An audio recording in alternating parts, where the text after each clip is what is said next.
Así es. A ver, vamos a ver aquí. Vamos a empezar nuestra clase el día de hoy.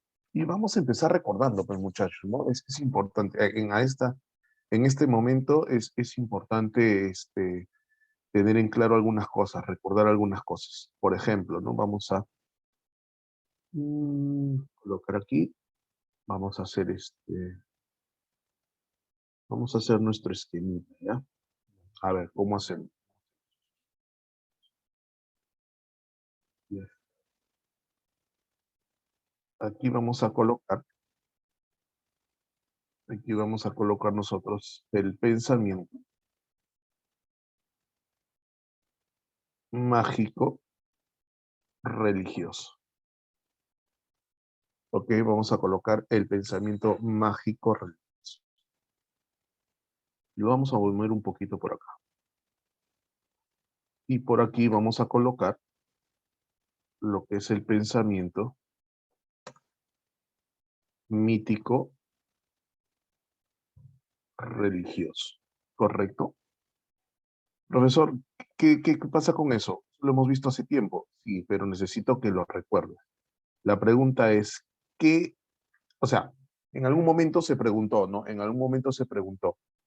Nosotros estamos en el curso de filosofía, ¿no? Entonces, una primera pregunta es, ¿el hombre ha hecho filosofía desde siempre, desde que el hombre es hombre, desde que el hombre piensa, razona, hace filosofía, verdadero o falso? ¿Verdadero o falso? La respuesta en realidad es más falsa que verdadera.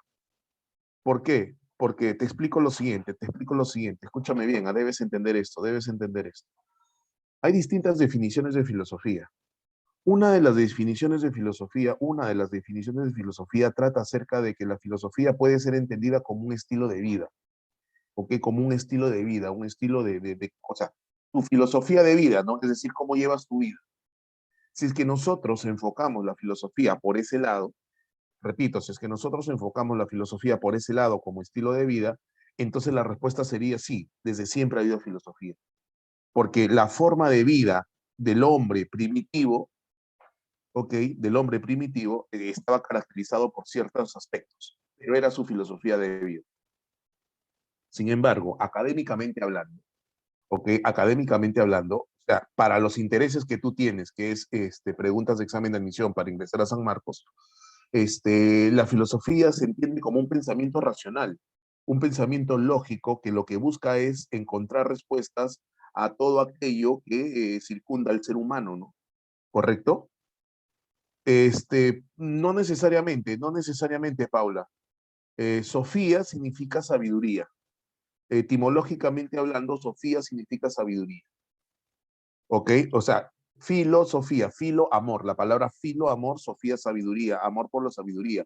Entonces puede entenderse como la búsqueda constante del conocimiento o la búsqueda constante de la sabiduría, pero hacia un conocimiento o a una sabiduría lógica, racional, coherente. Entonces, desde siempre ha habido filosofía, depende cómo lo enfoques. Si entendemos filosofía como estilo de vida, entonces desde siempre ha habido filosofía. Pero si entendemos filosofía como la búsqueda de explicaciones coherentes, lógicas y racionales, no siempre ha habido filosofía. ¿Por qué? Porque antes de la filosofía va a aparecer acá. La filosofía va a aparecer acá. Pensamiento filosófico.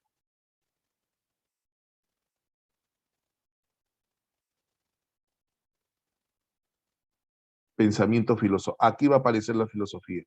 Pero este momento, aquí, debes recordar, ok, este momento que está acá, este momento que está acá, es el siglo VI, siglo VII antes de Cristo.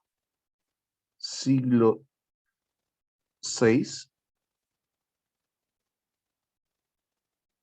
VII antes de Cristo. Ok, el siglo VI, siglo VII antes de Cristo. Recién aparece lo que se conoce como el pensamiento filosófico.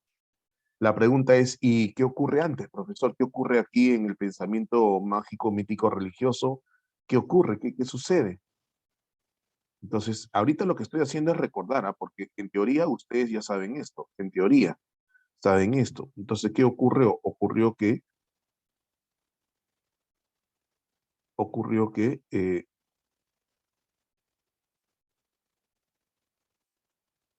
¿cierto? El pensamiento en general, el pensamiento evoluciona. El pensamiento evoluciona.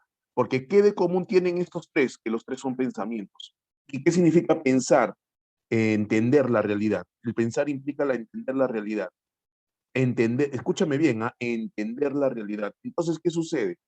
Sucede pues que este ser humano, discúlpame, tú sabes que el profe no es dibujante, vamos a hacerlo de otro color. Tú sabes que el profe no es dibujante, así es que mil disculpas. Pero ocurre que esta persona, pues, ocurre que este sujeto, este individuo, que es el ser humano,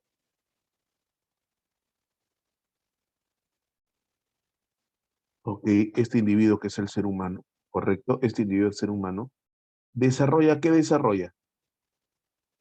Desarrolla el pensamiento mágico y el pensamiento mítico religioso. La pregunta es ¿por qué? Porque debes recordar una palabra interesante que está relacionada con el surgimiento y el nacimiento de las formas de pensar del ser humano. ¿Cuál profesor? Es que probablemente la hayas olvidado. ¿Cuál profesor? El asombro. ¿Ok? Este sujeto, este individuo, asombro o admiración, muy bien, Grecia, muy bien. Asombro o admiración, ¿no? Aristóteles, Platón lo llamaban admiración. En el fondo podríamos entender que podría ser lo mismo, pero la palabra asombro, ¿qué pasa cuando me asombro o me admiro de algo? ¿Qué ocurre? Ocurre de que no entiendo, no comprendo. Entonces, en algún momento yo les explicaba, o no recuerdo exactamente, o no recuerdo exactamente si yo se los he explicado, pero resulta que en algún momento cuando el hombre evoluciona, y cuando hablamos de la evolución del hombre, decimos de que este hombre que tenía apariencia simiesca, empieza a estar erguido. Hubo una evolución. Evolucionó esto que está acá, que es el dedo prensor, otra evolución. Evolucionó las cuerdas vocales, otra evolución, otro cambio en el ser humano, ¿cierto? Pero también se desarrolló esto que tenemos acá, una corteza cerebral más desarrollada, ¿ok? Al desarrollarse esa corteza cerebral,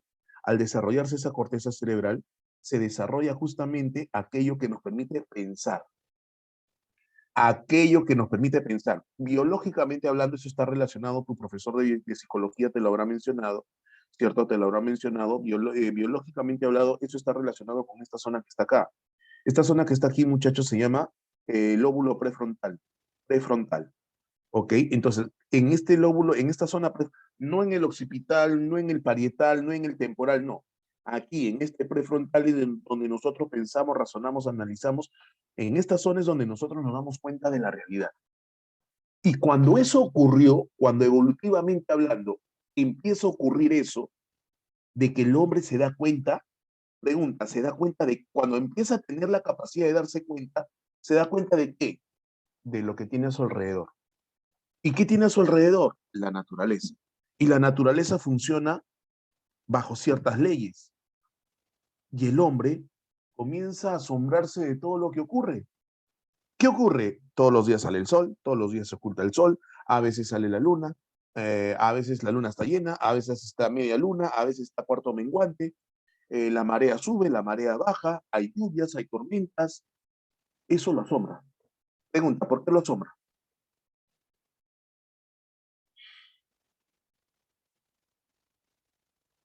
Excelente, Marcia, bravo. Bravo, excelente Nelson, muy bien, excelente, muy bien, pero porque no lo conoce, no lo entiende, no lo comprende. Así es, Carmenor, era desconocido para él, Carmen Rosa, muy bien. Pregunta, pero si desconoce y tiene la capacidad, muy bien, Carol, no tiene la noción de cómo funciona. Pregunta, pero si él se da cuenta de esos fenómenos, empieza a tener conciencia de ellos y no sabe cómo funciona, pregunta, ¿qué va a querer? Tomando en cuenta que tiene la capacidad de pensar, quiere entenderlos, quiere explicarlo. Pregunta, Pero el hecho, excelente Giselle, pregunta, pero el hecho de que el hombre tenga la capacidad de darse cuenta implica que necesariamente encuentre explicaciones racionales, ¿verdadero o falso? Totalmente falso, pues. Totalmente falso. ¿Por qué? Porque la historia nos dice, el análisis de la historia de la humanidad nos dice que las explicaciones que el hombre empieza a dar frente a aquello que no entiende, no comprende, son explicaciones, como dice Carol, irracionales. ¿Basada en qué? En dioses. Y en primer lugar, esos dioses, esos seres superiores, ¿quiénes eran? Él se lo atribuye a la luna, al sol, las estrellas. Esos son las divinidades, son las primeras divinidades. Ahora, profesor, ¿y por qué el hombre atribuye eso las explicaciones? Se le atribuye, ¿por qué tiene que recurrir a estos a estos supuestos seres superiores? Y digo seres porque tienen varios dioses, son politeístas, ¿ok? No es que haya un solo Dios. Estoy en un momento de la historia, chicos, estoy haciendo un análisis histórico, científico, de cómo surge este tema de la filosofía. No lo estoy mezclando, no estoy tomando en cuenta la parte religiosa. ¿Por qué? Porque estoy en un momento en la historia en que no existe Jesucristo, no existe cristianismo, no existe catolicismo, no existe ninguna religión en el mundo. No existe. Ni el Olimpo, Anderson, ni el Olimpo. Nada, no existe nada de eso. Solamente el hombre primitivo, él y la naturaleza. Y él quiere explicar la naturaleza. Y ahí es cuando, profesor, ¿aparecieron los dioses de la nada? No. ¿Qué sucede? Que siguiendo esta línea de análisis, ¿ok? Esa línea de análisis me lleva a pensar a mí que el hombre inventa los dioses. Que los dioses en realidad no existieron, nunca han existido, sino que el hombre inventa estos seres superiores. Por la necesidad de querer entender lo que él no puede explicar por sí mismo. Porque esa es una cosa, ese es algo interesante. El hombre, al tener la capacidad de darse cuenta de las cosas, el hombre lo que va a hacer, ¿qué cosa es? El hombre lo que va a hacer es decir, oye, ¿por qué llueve? Yo no estoy haciendo llover. Oye, ¿por qué cae la nieve? Yo no hago que caiga la nieve. Él, o sea, él no es responsable, excelente, porque ellos no pueden realizar los fenómenos. Ajá, y de ahí viene la deducción, porque tiene la capacidad de pensar, pero es una deducción probablemente equivocada, no digo que sea equivocada, pero probablemente equivocada, ¿ok? La deducción de que si él no es responsable, debe haber alguien, un ente superior a él, que sí es responsable. Entonces aparecen estos dioses, o son creados estos dioses, pero por la misma necesidad del hombre de querer explicar. Pero para los ojos de la ciencia, esa es una explicación irracional. Esa es una explicación no lógica.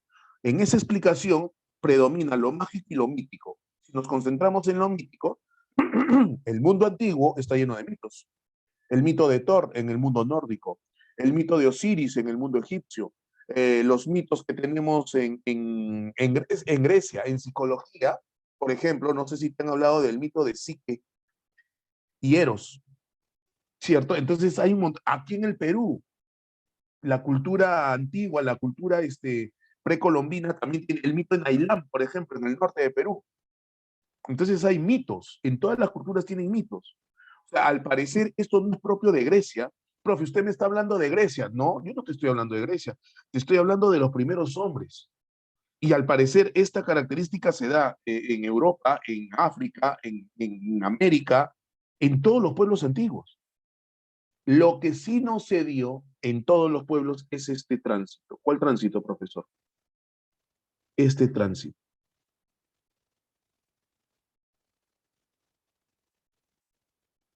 Este tránsito. ¿Qué es eso, profesor? Así es, excelente, Marcia. Estamos súper conectados.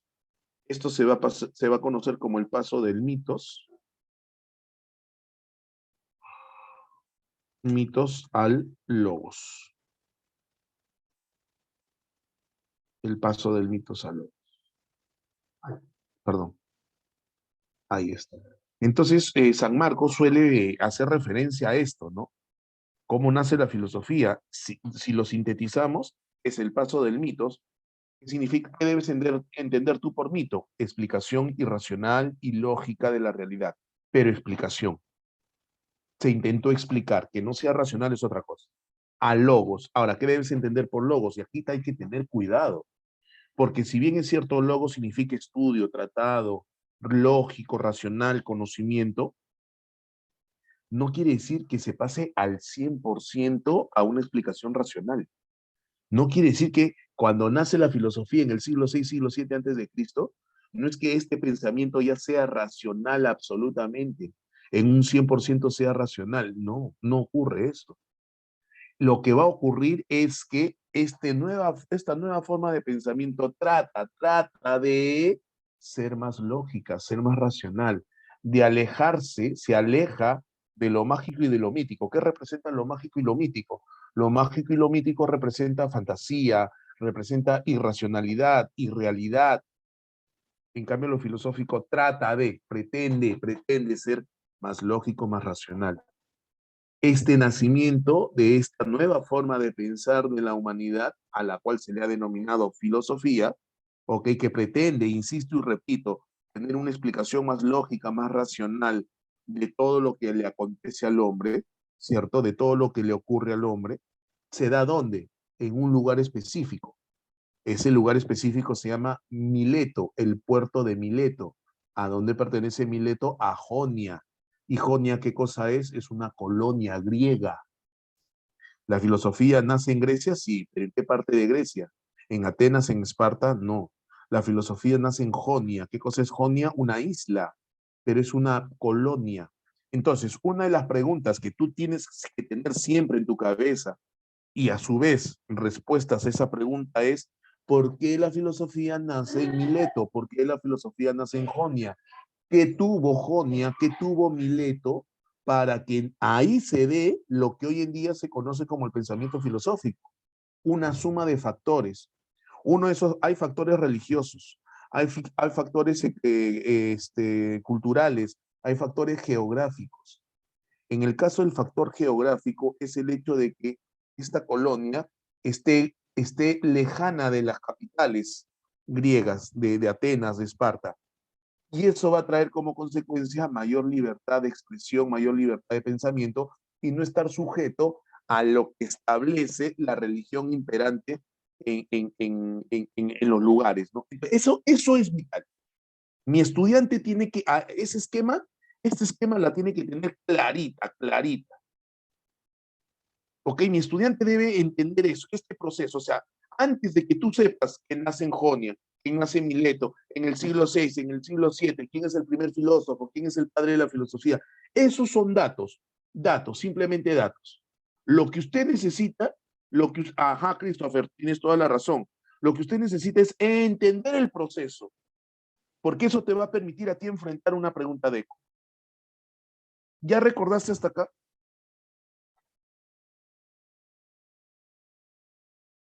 Listo. Y después de ahí, profesor, ¿qué ocurrió? Y lo que va a ocurrir es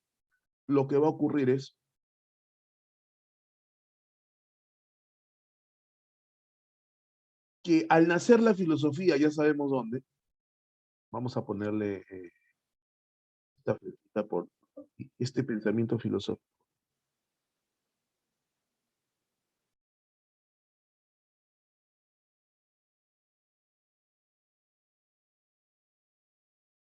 Ok,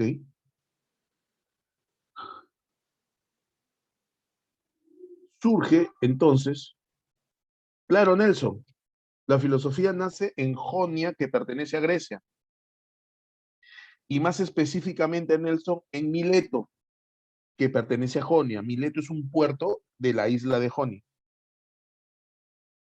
¿Sí, Nelson? Entonces aquí aparece la filosofía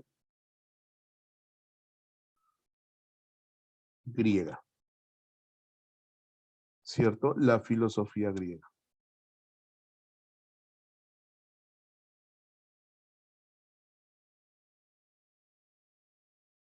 Obviamente, nunca mejor dicho, Ariana, nunca mejor dicho, es el paso de lo irracional a lo racional. Excelente, Ariana, eres lo máximo, eres lo máximo. Has entendido perfectamente cómo es que nace la filosofía. Solamente te falta un detalle, Ariana. Ese paso de lo irracional a lo racional no quiere decir que ya sea totalmente racional. Está en búsqueda de que sea más racional.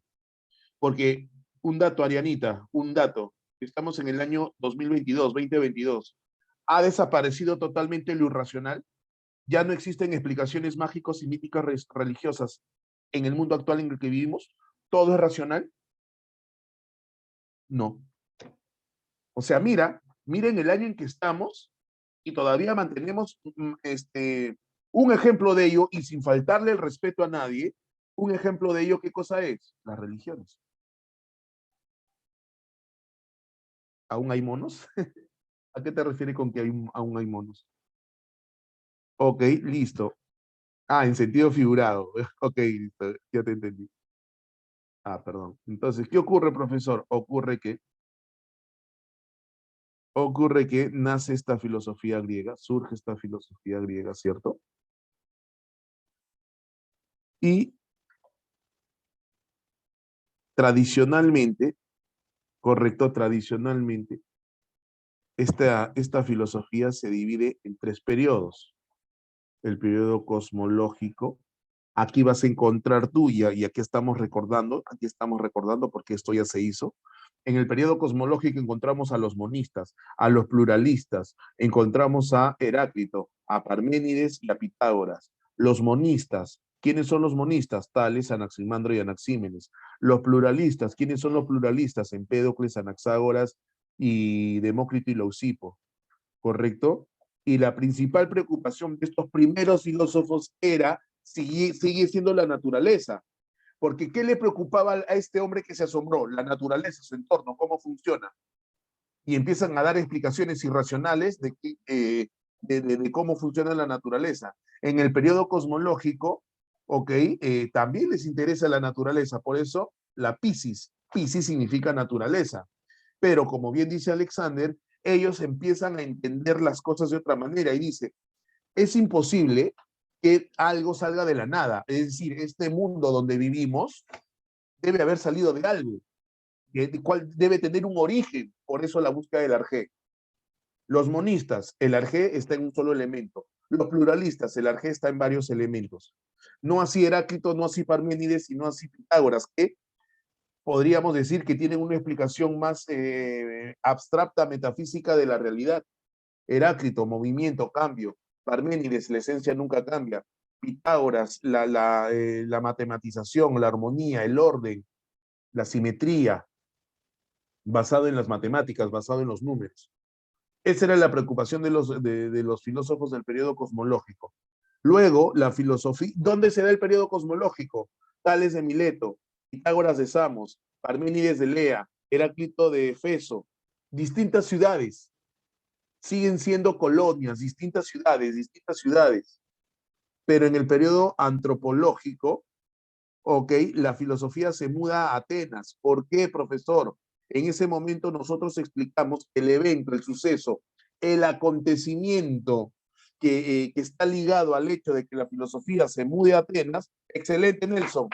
Excelente. El siglo de Pericles, las guerras médicas, el surgimiento de la democracia, la participación del hombre en la ciudadanía, el ciudadano, que solamente era el que nace en Atenas, el que tiene padre ateniense, el que tiene mayoría de edad, 21 años, y varón, nada más, participaba en la vida pública. Atenas se convierte en la ciudad luz de aquel entonces por haber sido vencedora de las guerras médicas, vencen a los persas por encima de los espartanos. Entonces todo el foco de atención cultural, económico, es Atenas. Y ahí aparece, es una potencia, ahí aparece, ahí ven una opción de negocio, unas personas que dicen, acá puedo desarrollarme, acá puedo dedicarme a mi profesión. ¿Cuál? La enseñanza, los sofistas, ¿cierto? Los sofistas que preparan al nuevo ciudadano, lo van a preparar en hablar bien, en desenvolverse. Lo más importante ahora es derrotar a tu contrincante en el ágora. ¿Qué cosa es el ágora? El ágora es la plaza. Ahí hay que debatir para que me escojan a mí, ¿cierto? Pero no importaba si yo tenía razón o no tenía razón. No importaba. Importaba derrotar en debate a la otra persona. ¿Y cómo lo hacía? Con la oratoria, con la retórica, con la erística, ¿cierto? Con los artilugios. Es decir, si yo confundía a la otra persona, si yo confundía a la otra persona y la otra persona no sabía, entonces yo vencía, yo ganaba. O sea, no importaba si era verdad o no. No importaba si se encontraba la esencia, no importaba. ¿Quién va a estar en contra de eso? ¿Quién va a estar en contra de eso? La gran figura de Sócrates. Se va a encargar de ridiculizar a los sofistas, que se va a encargar de decir, oiga, ¿saben qué? Eso está mal. No, hay que buscar hay que buscar el conocimiento absoluto, hay que dedicarnos a eso, y para él ese conocimiento se encuentra dentro de uno. A ver, sí, nada más, es lo único, los sofistas no le importaban la verdad, a los sofistas no le importaban si lo que decías era cierto o no era cierto, a los sofistas lo único que le interesaba era que enseñarte ellos a ti a vencer a tu oponente con lo que digas, nada más. Mientras que Sócrates sí le daba importancia a la verdad. O sea, lo que dices no tiene sentido, decía Sócrates, y a través de su método, acuérdate el método socrático, la mayéutica, que se dividía en la ironía y en la refutación, ¿cierto? Hacía que las personas se dieran cuenta de su ignorancia y que a partir de ahí ellas mismas se encuentren la verdad. Sócrates no funcionaba como los sofistas, que ellos te enseñaban. Sócrates simplemente servía de guía. Hoy en día se habla de docentes guía.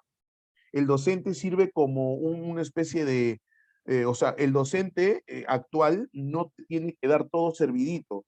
El docente actual tiene que decir, oye esto, oye aquello, hacerte pensar.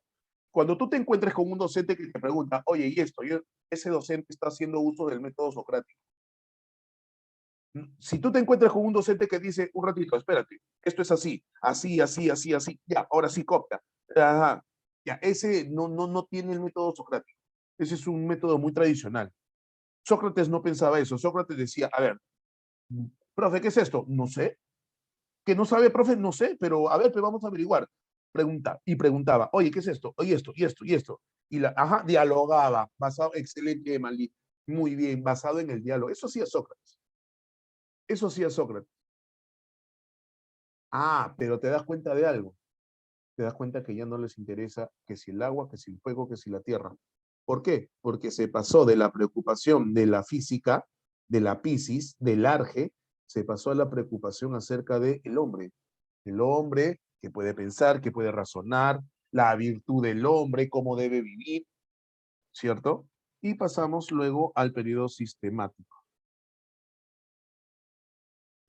Ok, al periodo sistemático. Ahí está, el periodo sistemático. Y es aquí donde, en primer lugar, se llama sistemático. Sistema es orden, ¿no? Un sistema es un orden. Se le va a dar el nombre de ontológico o sistemático. Primero se le llama sistemático porque ocurre que en este periodo, a ver, ¿qué escribió Sócrates? Nada. Tales, Anaximandro, estos filósofos de acá, de este periodo, escribieron, seguramente escribieron algo. Sócrates no escribió nada. Los sofistas también habrán escrito algo. Pero estaba todo eso. Es más, los mismos escritos de los filósofos estaban súper desordenados. No se entendía a qué se refería. No se entendía a qué se refería. Pero escribían así, hasta que aparece Platón y Aristóteles. Ellos van a ordenar el pensamiento griego y lo van a plasmar en sus libros. ¿Por qué? Porque Platón tiene libros y Aristóteles tiene libros. En esos libros van a ordenar el pensamiento de los filósofos del periodo cosmológico y de los filósofos, perdón, y de los sofistas y del filósofo Sócrates. Van a orden, por eso se llama sistemático. Pero también recibe el nombre ontológico porque ontológico viene de ser. Y un tema desarrollado mucho por Platón y Aristóteles es el tema de la esencia. El ser puede entenderse como esencia, la esencia de las cosas. Entonces, tanto Platón como Aristóteles van a desarrollar la teoría del ser bastante, de la esencia. Y es ahí donde nos quedamos. Porque las 2 últimas semanas hablamos de Platón, hice filosofía platónica contigo, el mundo de las ideas, el alma, te expliqué del carro alado, que el alma llega a los 1000 años, te puse el video del maestro Chifu, el maestro Unray, que su alma se fue, el mito de la caverna, aparece Aristóteles y le dice, estás equivocado, lo único que existe es el mundo material, ese mundo material se divide en el mundo supralunar y el mundo supra y sublunar, ¿cierto? Te hablaba del éter, de la teoría de materia y forma, el hilemorfismo, el acto y potencia, la teoría de las 4 causas, ¿cierto? Todo eso. Y hasta ahí nos quedamos. Mira cómo ha evolucionado la filosofía. Cómo ha evolucionado. Y nos vamos acercando ¿a quién? Al nacimiento de Cristo. Nos vamos acercando al nacimiento de Cristo. ¿Por qué? Porque ya no estamos en el siglo VI, siglo VII, estamos en el siglo IV, en el siglo III, en el siglo II, antes de Cristo. Ajá, profesor, sí, antes de Cristo. Entonces, pregunta, ¿se entendió este pequeño resumen, muchachos, esta pequeña síntesis? ¿Sí? Yo creo que era totalmente necesario, ¿no? Yo creo que era totalmente necesario. ¿Ok? Entonces borramos aquí, dejamos aquí esto y le damos clic ahora. Mira, pues, en esta imagen, o sea, he tomado como referencia esta imagen porque es representativa para el periodo filosófico que vamos a estudiar el día de hoy. Para el periodo filosófico que vamos a estudiar el día de hoy. ¿Sí, profe? Sí. Profe, ¿qué veo acá? A ver, yo te pregunto a ti, ¿qué ves? No me digas quién es, porque probablemente algunos de ustedes saben, probablemente. No me digas quién es. Quiero que me digas qué ves. Aprende a observar. Aprende a observar. Dime qué ves. Amiga Emily, eso sí es cierto, ¿ya? Pero es una interpretación. Simplemente quiero que veas, así simple, sencillo. ¿Qué ves? Veo un árbol, veo esto, eso. Abstención también es una interpretación, Carmen Rosa. No quiero que me interpreten. En psicología, no sé si se lo han explicado, pero en psicología los psicólogos observamos. Yo soy psicólogo. Los psicólogos observan y la observación no es interpretación. Veo 2 personas diferentes. Eso está bien. Eso está bien. 2 personas diferentes. ¿Cierto? Veo un hombre descuidado. Ya está. 2 guerreros, ya está. Un soldado y un hombre ya mayor en el suelo. Sombra, luz, ya también un árbol. Ya, eso estaba acá. Ahora vayamos un poquito más allá, vayamos un poquito más allá, un poquito más allá. Tu compañera dijo rechazo, abstención. Yo estoy de acuerdo con ella. Estoy totalmente de acuerdo con ella. Alejamiento, no parece que... ¿Quién está rechazando a quién? Ahora sí, vayamos a la parte interpretativa. ¿Quién está rechazando? El viejito parece que lo está rechazando al guerrero, ¿no? El viejito parece que lo está rechazando al guerrero, ¿no? ¿Listo? Y ahora sí, sigamos en la parte interpretativa. Vayamos a la parte interpretativa. ¿Y por qué lo estaría rechazando?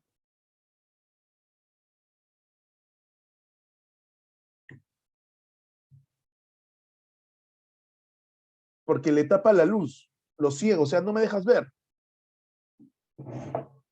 Veo guerra, disturbio, bueno, en la parte de atrás, ¿no? Sí.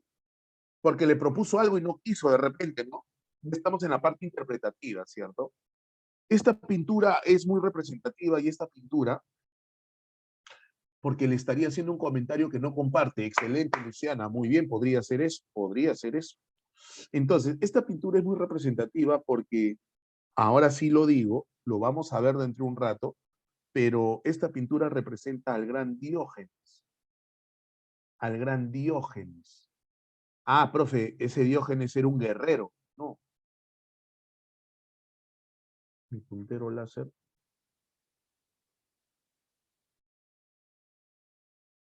Ahora sí. Este es Diógenes. Él es Diógenes. Él no es Diógenes. Él es otro personaje importante de la historia universal. Pero ahorita no lo voy a decir. Ahorita me interesa que sepa solamente él. Él es Diógenes. Él es un filósofo. Y esta pintura representa una escena entre Diógenes y este señor, que dentro de un rato lo voy a decir. representativa. Y en esta escena se resume la nueva postura filosófica que se plantea. Nueva postura filosófica, sí, profesor. La nueva postura filosófica que se plantea. ¿Ok? Así, profe. ¿Y a qué postura filosófica se refiere? Obviamente ahí está tu profe, mi Cherry, ese soy yo. ¿Ok? Víctor Norby Delgado Farroñay. Ya me conoce ya. Sorry. ¿Ok? Alexander, por favor, no. No, no hagas eso, no hagas eso. Christopher, no, no, no. No, no muerde, ya tengo la cuarta, ya, voy por la cuarta, ya tengo la tercera. Mañana voy por la cuarta, voy por la cuarta. O ya la gente no habla de COVID, ¿no? Ya la gente, nada, qué COVID, ni qué COVID, ya no, ¿no? O sea, la gente no entiende que sigue habiendo contagios. La gente se sigue contagiando de COVID. Sí, pero ya no hay alta tasa de mortandad. Se ha manejado bastante. Ahí está la prueba de que la vacuna es efectiva. No, no somos inmunes, ¿ah? No somos inmunes. No. Obviamente, Christopher. Por eso aquí está mi mascarilla cada vez que salgo. Mm.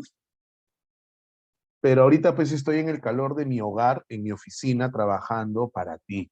O sea, no necesito arriesgarme, no necesito, este, ¿cómo se llama? Claro, pero doctor, ahí está mi mascarilla.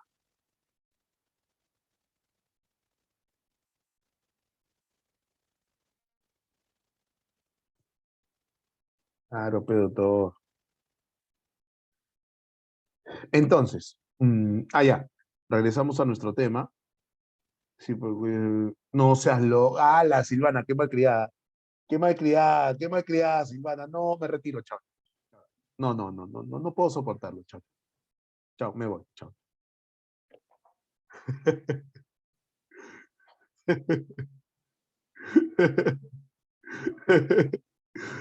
Qué malcriada, qué malcriada. Listo, escúchame. Entonces vamos a hablar de lo que se conoce como periodo helenístico romano. ¿Ok? Periodo helenístico romano. Helenístico, heleno. ¿Quién es el heleno? El griego. ¿A quién se le llama heleno? El griego. Pregunta, ¿y por qué se le llaman los griegos helenos? ¿Por qué a los griegos se le llaman los helenos? ¿De dónde viene la palabra heleno? Cultura general, ¿ah? Cultura general. Helena, claro, por Helena. Helena, ¿cierto? Ah, por ella, por ella. Fue la guerra, ¿sí o no? ¿Qué pasó? ¿Quién se la raptó? ¿Quién se la raptó? ¿Quién se la raptó? Paris, pues, ¿sí o no? Paris. Héctor, ¿qué le dijo Héctor? No lo haga. No, hermano, no lo haga. Pero Paris, ¿qué dijo? No, ni bobo, ¿sí o no? Ni bobo, ¿sí o no? ¿Cierto? Entonces, ¿qué hizo Paris? Se raptó a quién? A Helena. ¿Y Helena era la mujer de quién?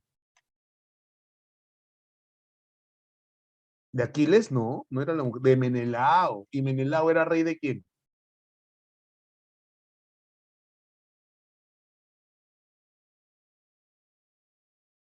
¿De los atenienses o de los espartanos?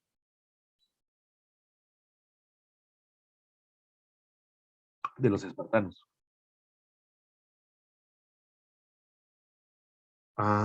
Profe, todo tiene sentido. Claro, pero doctor. El mundo helenístico es el mundo griego, se le llama así por la figura de Helena, pues, la famosa Helena, ¿no? Dicen que era una mujer bellísima, bellísima, y París no se pudo resistir, pero la llevó, pues, ¿no? Y tú sabes, no, Piero, tranquilo, Piero, y tú sabes muy bien, pues, que y no es que Menelao se sienta ofendido, ay, mi mujer, que se llevaron, nada. Él encontró la oportunidad, ya, así, chévere, justo necesitaba un pretexto, como todo en las guerras, un pretexto para invadir Troya. Que voy a rescatar a mi mujer. Tú crees que los espartanos, los griegos, querían rescatar a Helena para su honra? Fuera.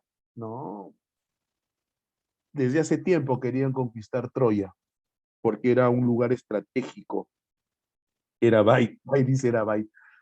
Claro, claro, se fueron sin ella, pues obviamente. No se fueron sin ella, obviamente. Pero bueno, ya entendiste por qué se llama, pero al costadito que dice romano. Ajá, ¿qué ocurre? Ocurre que el imperio, bueno, no imperio, sino la cultura griega, no, Odiseo no era espartano, Aquiles tampoco, tampoco, pero estaba al servicio de Esparta.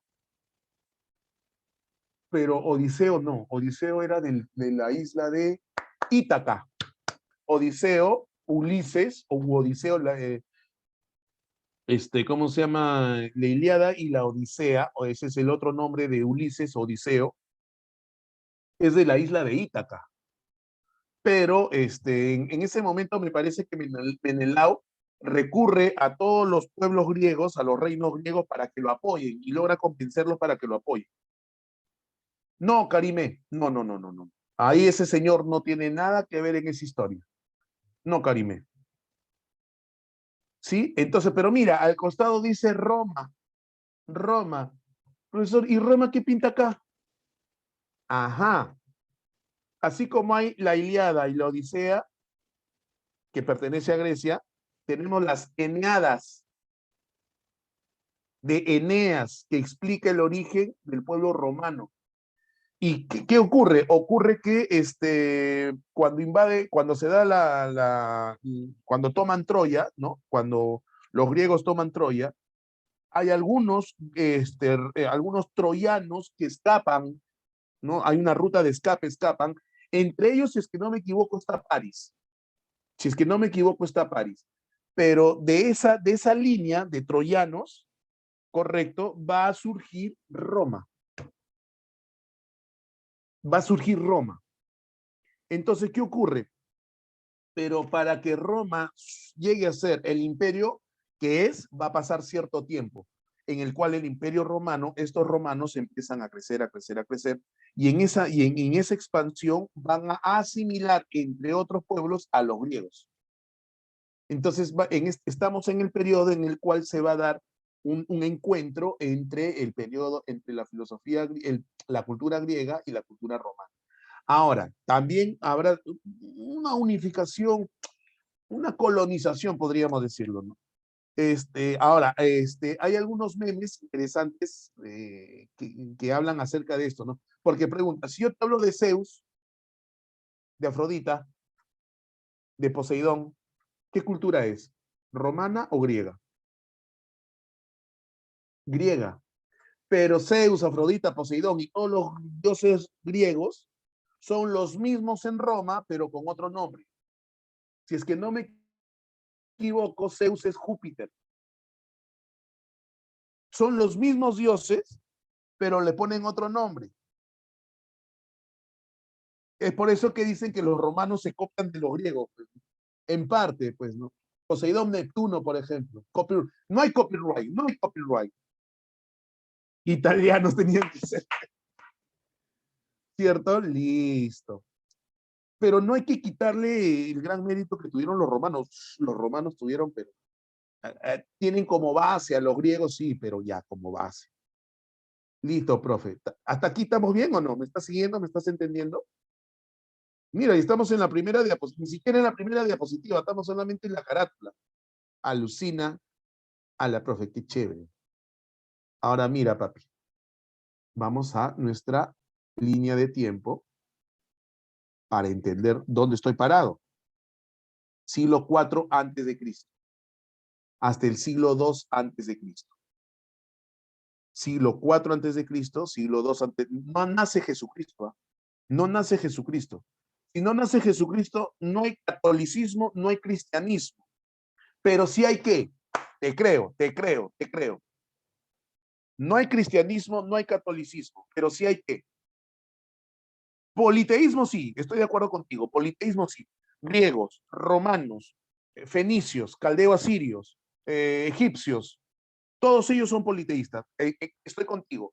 Pregunta, ¿pero solamente hay politeísmo o habrá algún pueblo que sea monoteísta? ¿O habrá algún... Sí, se mantiene todavía aún el pensamiento mágico. Ateos, de repente por ahí habrá ateos. Marleni, ¿y si habría monoteísmo? Sí, pero los egipcios en general predominó el politeísmo. Agnósticos, por ahí de repente un agnóstico quizás, ¿no? Pero ¿había monoteísmo o no? Excelente, Giselle. Los hebreos. Los hebreos. Hebreos que van a terminar siendo los judíos. Esos sí existían. Esos estaban ahí. Esos están metidos por ahí. ¿Ok? O sea, en esta historia no solamente juegan los griegos y los romanos. ¿Ok? En esta historia está metido los egipcios, los fenicios, los caldeos asirios, los persas, ¿cierto? Y por ahí está el pueblo hebreo. Por ahí está el pueblo hebreo. Recuerda que Abraham pertenece a la primera ciudad de la cual se tiene conocimiento, Ur. Y Ur pertenece al pueblo caldeo asirio. Abraham pertenece a esa cultura. Pero Yahvé, así lo menciona en el Antiguo Testamento, Yahvé le dice, sígueme. Hey, cree en mí y sígueme. Claro, ahí está Babilonia, está Sodoma, está Gomorra, están los jardines colgantes de Babilonia. Entonces Yahvé le dice, sígueme. Y ahí empieza la historia del pueblo hebreo, el pueblo judío, que de ahí aparece la religión musulmana, la religión cristiana católica. Obviamente, Ingrid, obviamente, por supuesto que sí. Obviamente, los reyes, si me hablas de David, el rey David, por supuesto que existió. Claro. Y está en este periodo, está en este periodo. Por ahí anda David, por ahí. Profe Goliat también. O sea, la historia nos dice que existió un Goliat, ¿no? Claro, me metió su piedrita acá. Pim. ¿Me está siguiendo? ¿Me está siguiendo? Entonces, dime. Lanza tu pregunta, lanza tu pregunta. Bajito, bajito, a ver. Bueno, mira, ayer tuvimos la clase de historia en Grecia y bueno, teníamos entendido que ellos fueron conquistados por fueron invadidos por los macedonios y ahí acabó todo Grecia, o esta historia de Troya es post o pre. Es que tiene toda la razón tu profe. Lo que sucede es que yo te estoy hablando del mundo griego y del mundo romano, pero justamente este personaje que está acá, es macedónico. Y este es que es el que va a terminar asimilando y conquistando al mundo griego. Y después aparecen los romanos y los conquistan. Así es, ya se dieron cuenta. Yo no quería dar el nombre a este personaje porque lo iba a mencionar más adelante, pero tienes toda la razón, tienes toda la razón. Este señor que está acá es de Macedonia. Y Macedonia era una colonia también de Grecia, pero como que se independiza y logra ser, el imperio macedónico. ¿Me entendiste? Sí, profe, gracias. Chévere. Entonces, estoy entre el siglo IV y el siglo II antes de Cristo. ¿Ok? Ahí tenemos qué cosa. Se da la guerra del Peloponeso. Ya no las guerras médicas, sino las guerras del Peloponeso. ¿Ok? Y tenemos aquí a la conquista de la nación griega por parte de los romanos. Pero cuando digo nación griega, aquí ya estamos mencionando, está entredicho el tema de los macedónicos, el imperio macedónico. ¿Ok? Listo. Entonces, ese es el periodo que nos interesa. Dime, Paula. ¿Los romanos qué? Con... Claro, los romanos conquistaron, sí, a los macedonios. Sí. Los romanos, a un momento en la historia en que los romanos estaban en franca expansión. Entonces conquistaban a Macedonia, conquistaron a Grecia, conquistaron a los fenicios, conquistaron a todo el mundo. Y acuérdate que Roma llegó a ser, ¿has escuchado tú antes? Hay un dicho que dice todos los caminos conducen a Roma. ¿Por qué? Perdón, por un ratito. Ese dicho es interesante, pero ¿qué dice acá? O sea que porque Macedonia tenía Grecia y Roma, sí. Claro. No habló tacataca. Bueno, el profe. Aritmética siempre lo dice. Ah, eso de todos los caminos conducen a Roma. Es que ese dicho tiene sentido. ¿Por qué? Porque Roma era el mundo antiguo, Roma era todo el planeta antes. Esa era la idea. Antes Roma era todo. Y Roma era la capital. Entonces todos los caminos siempre iban a Roma porque Roma es todo. ¿Ok? Listo. Entonces la guerra del Peloponeso trajo como consecuencia, una de las consecuencias, la desintegración de las polis. Las principales polis eran Atenas y Esparta. Entonces, franca decadencia en la guerra de la Peloponeso. Y ahí aparece lo que justamente tu profe, con toda la razón del mundo, te dijo: hegemonía de Macedonia. Macedonia era una colonia griega, ¿cierto? Una colonia griega, pero que empieza a independizarse. Y Macedonia empieza a tener un predominio preponderante en este momento, con Filipo. Y resulta que Filipo tiene su hijo llamado Alejandro Magno. Alejandro. ¿Ok? Entonces tengo a Filipo, que tiene a su hijo Alejandro. Oye, pero Filipo era muy rudimentario, pues Filipo era muy ah, bárbaro, era muy inculto, era rey, pero se imponía por la fuerza, no era rey, todo eso de los macedonios, todo, pero era inculto, pero sí entendía y comprendía que su hijo necesitaba educación. Y lo manda a estudiar, pues, a la mejor escuela griega, a la mejor escuela griega. Y lo manda a estudiar, con un compatriota suyo. ¿Quién es el compatriota de Filipo? Aristóteles. Aristóteles nace en una ciudad llamada Estagira. Le decían el Estagirita. Pero obviamente que cuando Aristóteles era joven, se fue a estudiar a la mejor escuela de la que entonces era la ciudad más importante en ese mundo. ¿Cuál era esa ciudad? Atenas. En Atenas, ¿cuál era la ciudad, la escuela más importante? La de Platón. ¿Cómo se llamaba esa escuela? La Academia. Y ahí se fue a estudiar Aristóteles. Ajá, estudió, y de ahí la historia que ya te conté. Discrepó, Aristóteles señalaba hacia arriba, perdón, Platón señalaba hacia arriba, y Platón le decía: no, estás viejo, ya, estás decadente. Entonces él se va y le dice: no, no, no, eso está mal, y funda su propia escuela, el Liceo.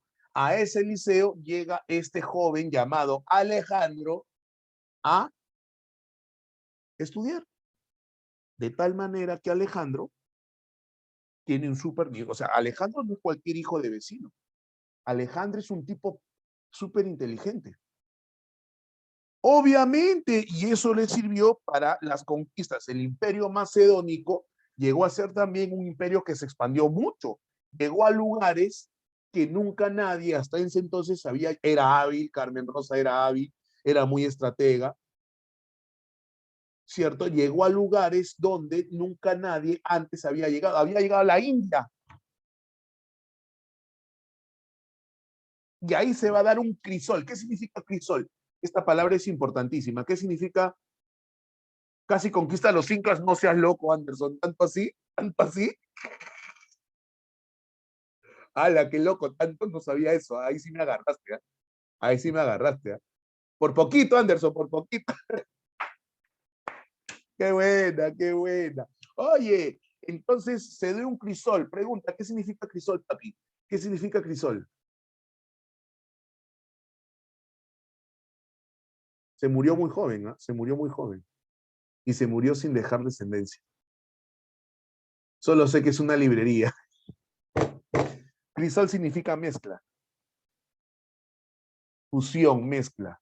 Porque claro, ¿qué cultura tiene Alejandro? ¿Qué cultura tiene Alejandro? Si su maestro es Aristóteles, ¿se nutre de qué cultura? De la cultura griega. Tanto así que el señor Alejandro Magno impone, cada vez que conquista lugares, respeta. Él hacía algo similar que hacían los incas. Respetaba la cultura del pueblo conquistado, pero también introducía la cultura que él llevaba, entre ellos el lenguaje, el idioma griego, la cultura griega, el helenismo. Y obviamente, para el mundo antiguo, los griegos, sobre todo los atenienses, eran cultos de cultos, doctor, cultos de cultos. Los espartanos sí eran vistos como bárbaros, ¿no? Porque ellos la guerra, ¿no? Pero los atenienses, cultos al mango. Esa cultura tenía Alejandro y la trasladaba. Se va a dar el crisol. ¡Hala, qué loco, profesor! Entonces, a ese periodo se le va a llamar periodo helenístico romano. Claro, se casa con una asiática, ese Alejandro. Acá hay una palabra interesante, muchachos. En el periodo helenístico romano, y a partir de lo que estamos hablando de Alejandro, aparece una palabra importantísima. Alexander, tranquilo, la envidia corroe el alma. Tranquilo, doctor.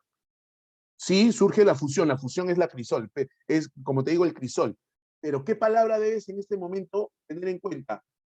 Cosmopolitismo, cosmopolita. Pregunta, Salón, ¿qué significa la palabra cosmopolita? La Anderson, qué malcriado eres. ¿Qué significa cosmopolita? ¿Qué significa cosmopolita? No, varias religiones no. Cosmopolita, cosmopolita. ¿Qué significa cosmopolita? Ciudadano del mundo. Ciudadano del mundo. Cosmopolita, o sea que no tiene una nación.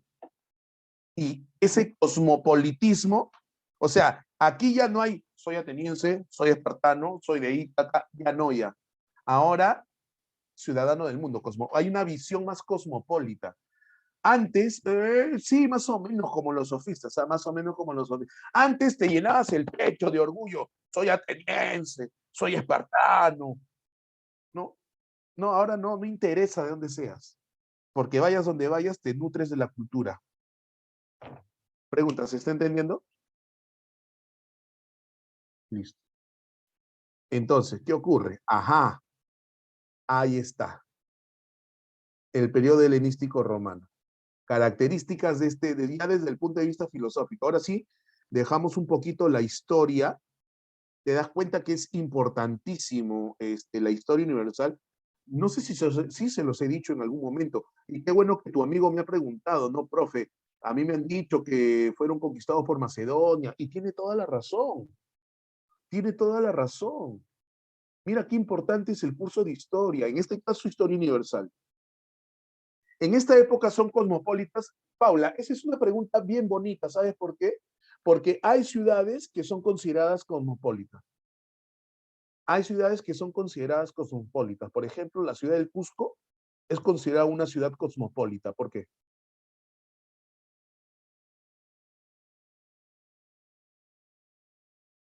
Has tenido la oportunidad de estar, la vida me ha dado la oportunidad de estar hasta en 3 ocasiones en Cusco. Y en Cusco te cruzas con japoneses, con chinos, con ucranianos, con norteamericanos, con italianos, con franceses, te cruzas con una variedad de culturas. Tranquilo, Piero, tranquilo, ya va a llegar la oportunidad, tranquilo, Piero. Ok, entonces a eso se llama, ¿no? Cosmopolita. Eso ocurría, la chinita, dice el otro. Escúchame, eso ocurría en el mundo helenístico romano, cosmopolitismo.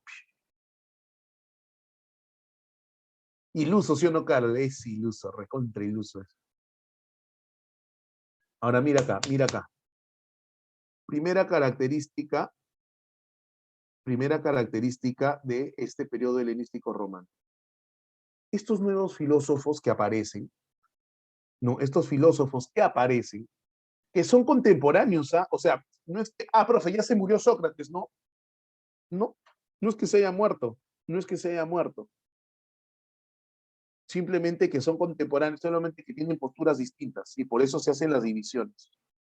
Entonces, estos filósofos desarrollan una nueva física. Nueva física, sí, porque la física aristotélica es las 4 causas, ¿cierto? Principalmente la física aristotélica. La física cosmológica, el origen está en el agua, el origen está en el fuego, el origen está en los 4 elementos. Ellos van a plantear una nueva física.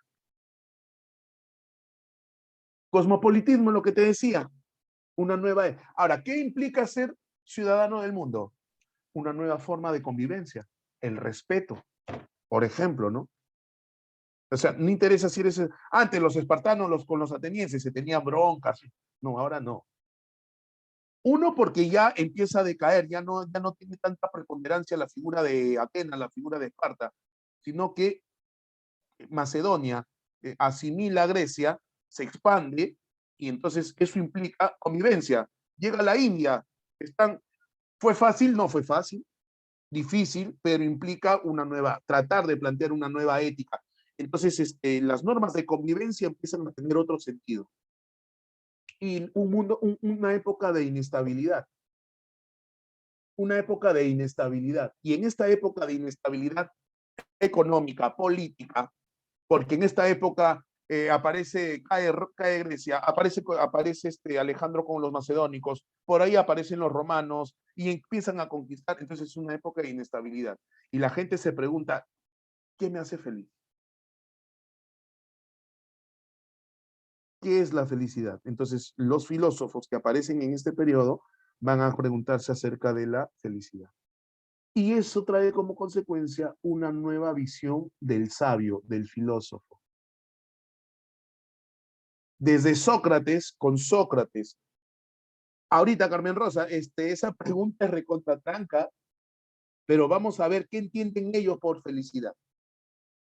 Ahorita nos interesa saber qué interesa a ellos. ¿Qué es la felicidad para nosotros? Esa pregunta es recontratranca. Naturalistas que empiezan a explicar los fenómenos de la naturaleza desde otro punto de vista. Entonces, desde Sócrates, con Platón, con Aristóteles principalmente, la visión del filósofo, del sabio, es el que sabe mucho, ¿no? O sea, ¿quién es el sabio? Un Platón, un Sócrates, un Aristóteles y los otros filósofos, porque no son los únicos filósofos que existen.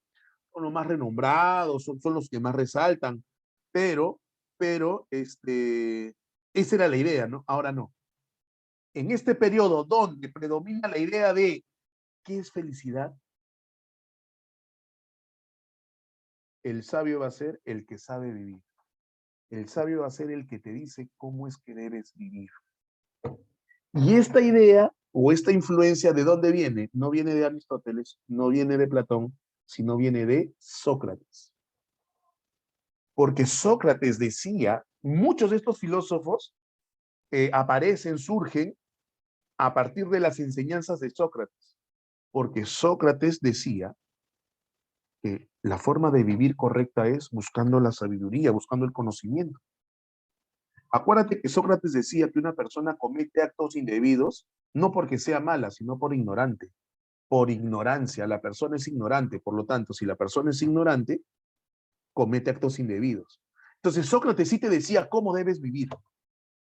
Estos filósofos lo miraban a Sócrates y decían, vaya, él sabe cómo hay que vivir. Pero ya empezaron a desarrollar cada uno de ellos sus ideas. Pregunta, ¿se está entendiendo? Listo. ¿Qué escuelas aparecen, profesor? ¿Qué escuelas aparecen en este periodo helenístico romano?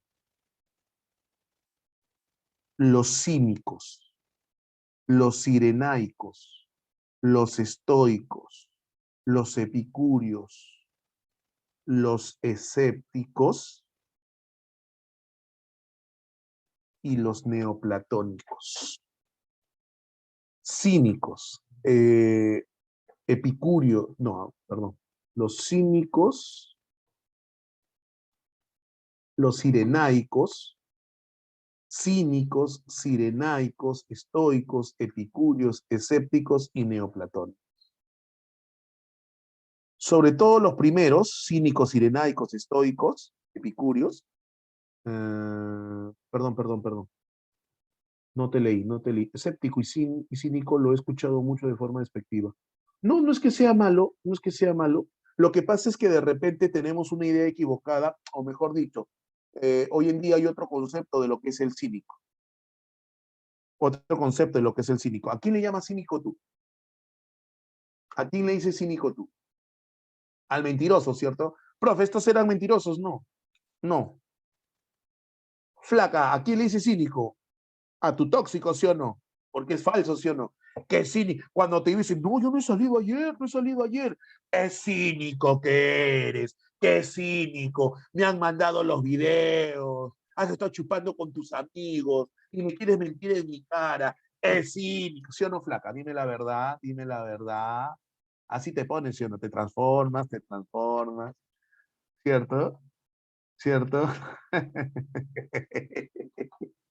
Pero no tiene ese cínico no tiene nada que ver con los filósofos. ¿Ah?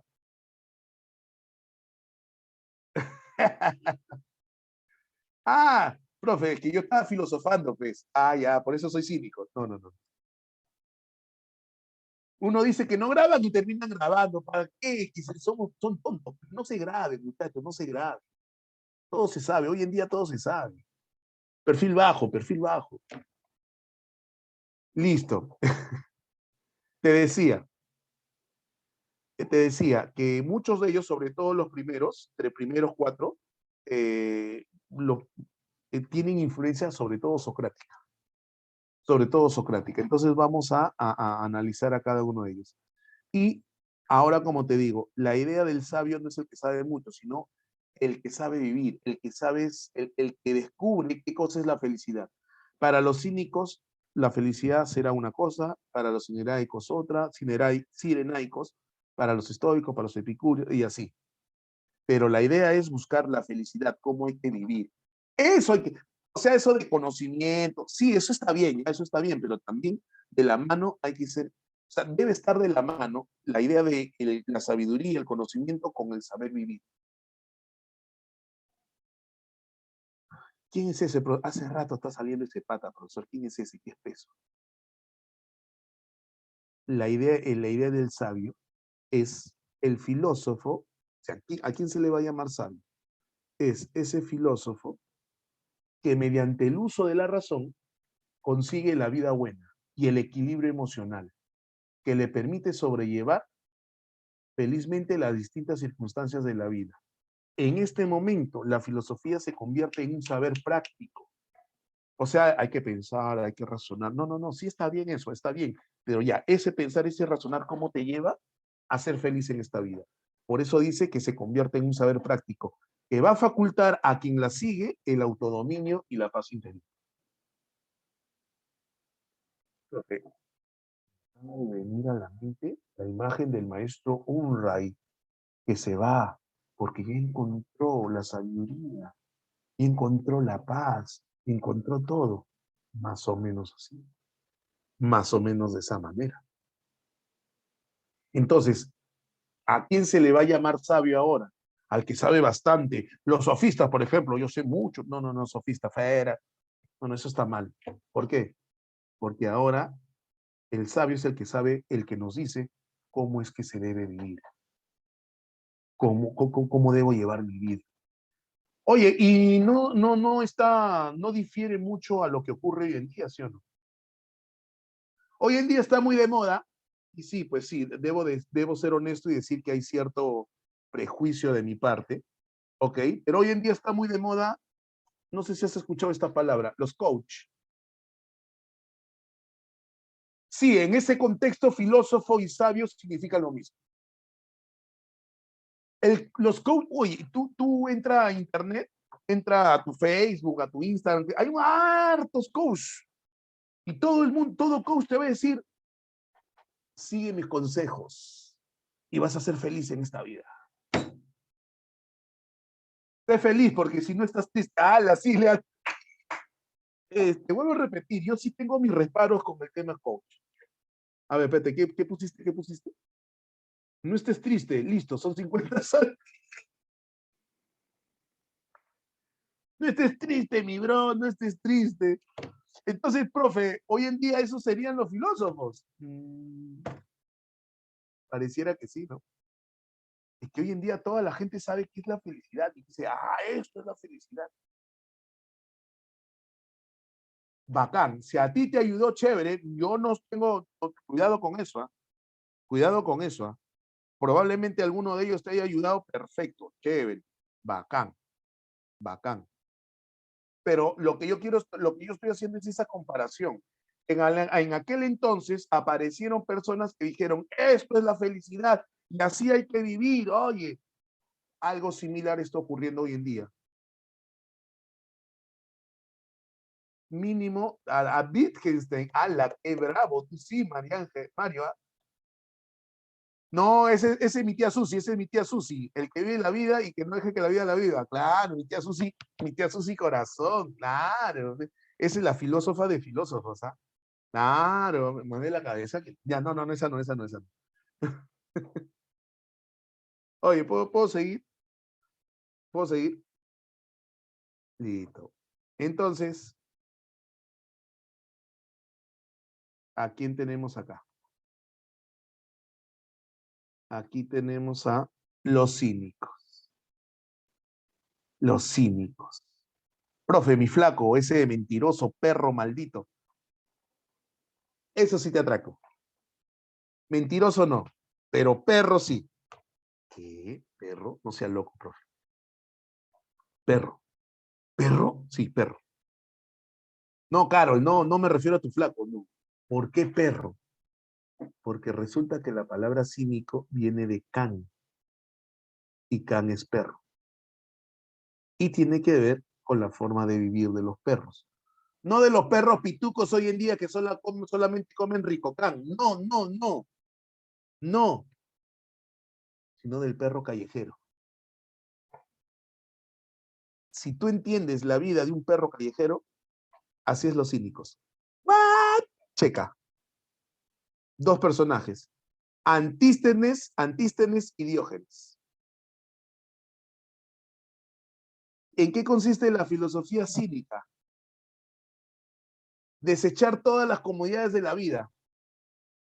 El cínico dice, oh, no, porque la gente vive preocupada, ¿sí o no, muchachos? La gente dice, han salido las últimas Reebok, me quiero comprar mis Reebok, me quiero comprar, esa laptop ya no sirve. Esta todavía me funciona, pero no, pues ha salido la última laptop y cuesta. Uy, el iPhone 13. Yo tengo el 11, man, ya, pero no, pues, el 13 lo es todo. El 13 lo es todo.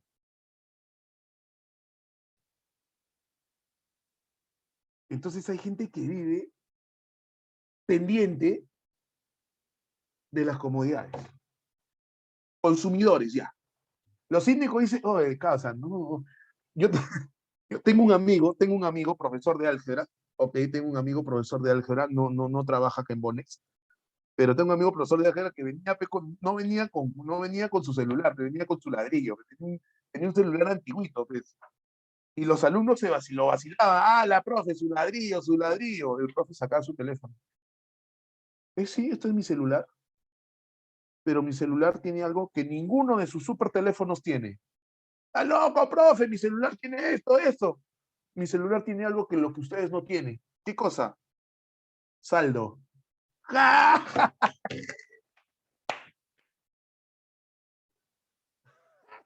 La gente, ¡ja!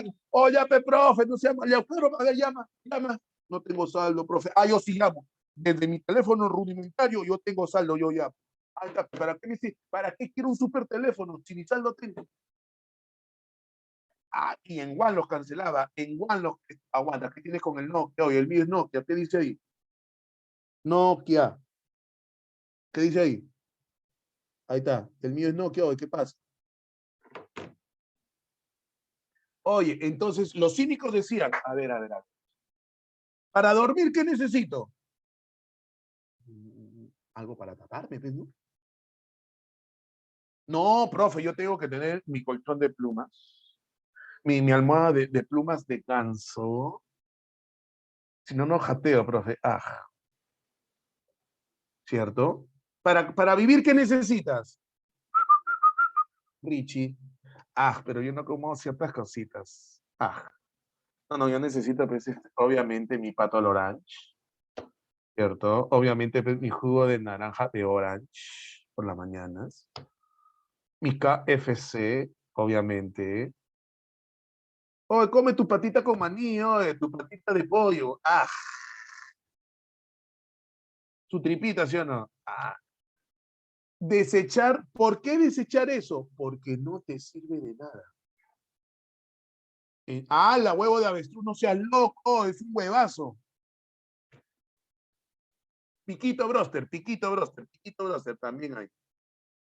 Oye, desechar, no sirve, esto no sirve. Profesor, ¿pero por qué lo desechan?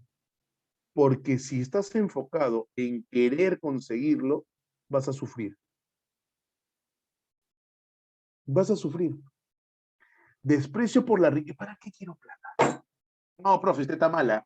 Está mal, profe. ¿Para qué quiero? ¿Cómo que para qué quiero, profe? Y no, ¿cómo me compro las cosas? Pero ¿para qué? Si tengo mi chakra y yo cosecho mi... ¿Para qué? En serio, profe. Estos químicos me están asustando. Desprecio por la reputación. O sea, la gente no, tengo mi buen nombre, no manchen mi buen nombre. ¿Y eso qué te importa? ¿Qué te importa lo que digan los demás? Desprecio por la dignidad. ¿Qué es eso? La virtud solo basta para ser feliz. No necesitas otra cosa más que la virtud. Nada más. Casa, dinero, joyas, a la asiática que quieres, a la ucraniana que quieres. Nada, varón, nada. Solamente la virtud. Y la virtud está emparentada con el conocimiento. ¿Cómo vivían los cínicos? Checa, acá te muestro cómo vivían los cínicos. Tú vente para acá.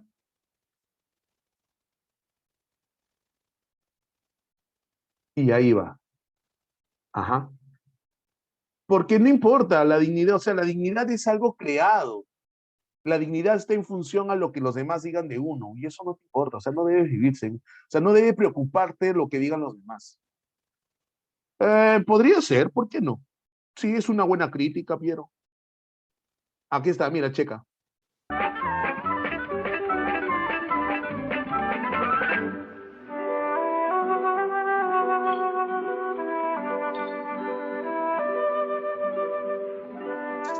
Estamos en Atenas, siglos antes de la era cristiana, cuando la capital de Ática fue la principal ciudad de la Grecia antigua, pues sus filósofos y sus artistas la convirtieron en el centro de la civilización y la cultura. El Partenón, donde estuvo la famosa victoria de Samotracia.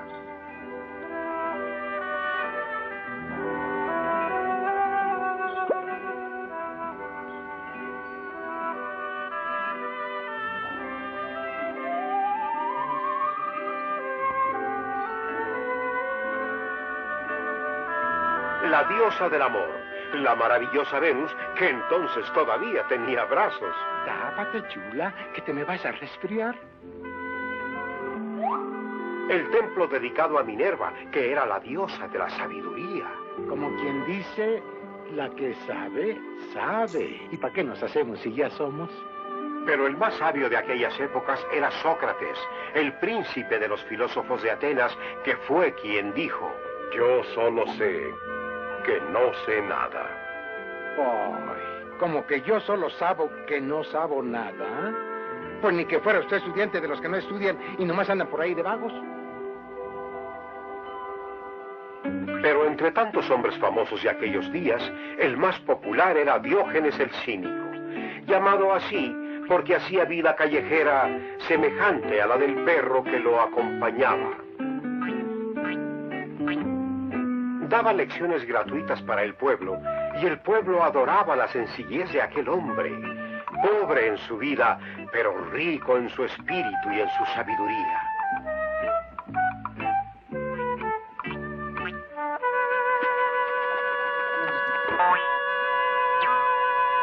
Tan sencilla era su manera de vivir, que rechazaba lujos y comodidades, y vivía en un tonel.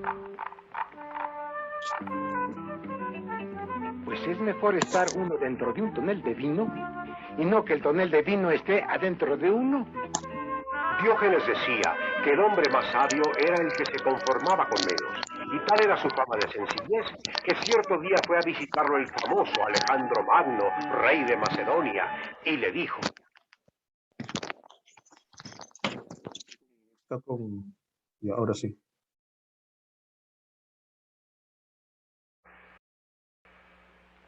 Pídeme lo que quieras.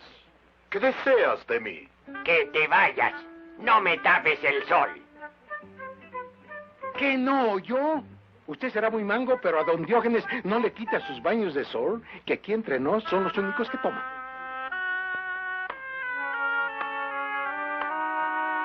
Sí, Diógenes era despreocupado en su persona, pero como maestro de la juventud era muy estricto con los jóvenes. Hoy apenas podrá creerse, pero a sus discípulos les exigía que fueran todos a clase con la cabeza afeitada. Allí, Diógenes predicaba que la instrucción era la prudencia de los jóvenes, el consuelo de los ancianos, la riqueza de los pobres y el adorno de los ricos. Parece mentira. En la mera Grecia, y no me sale la Y. Persuadido Diógenes de que el ejercicio corporal alejaba a los jóvenes del vicio y los acercaba a la virtud, los hacía ejercitarse en el cultivo del músculo. Órale, jóvenes. Mente sana en cuerpo sano.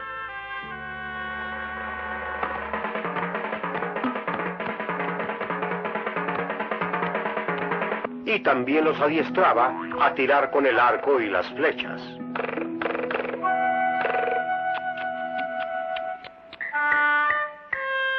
Momento, jóvenes. Aquí está su diano cazador.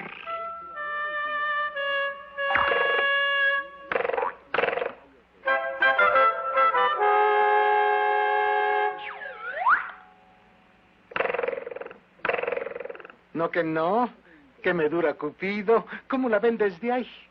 La filosofía de Diógenes podía definirse en breves palabras.